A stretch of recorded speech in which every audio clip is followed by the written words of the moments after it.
علیکم ورحمۃ اللہ وبرکاتہ. وعلیکم السلام ورحمۃ اللہ وبرکاتہ. نعت پڑھنے سے پہلے ایک بار درود شریف پڑھ لیں.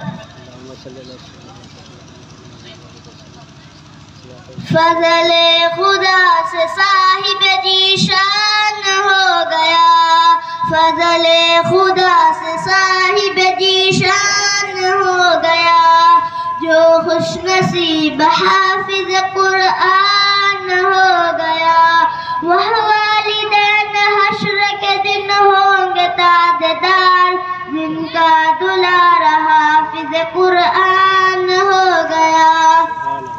اس کو جلا سکے گی نہ دوزخ کی آگ بھی, محفوظ جس کے سینے میں قرآن ہو گیا, محفوظ جس کے سینے میں قرآن ہو گیا.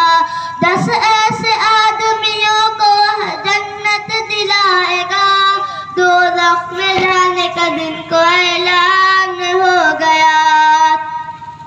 مانند آفتاب وہ چمکیں گے حشر میں, جن کا فضل حافظ قرآن ہو گیا.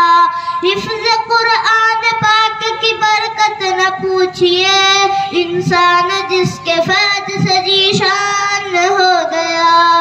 السلام علیکم ورحمۃ اللہ وبرکاتہ. وعلیکم السلام. ماشاءاللہ, بہت خوب.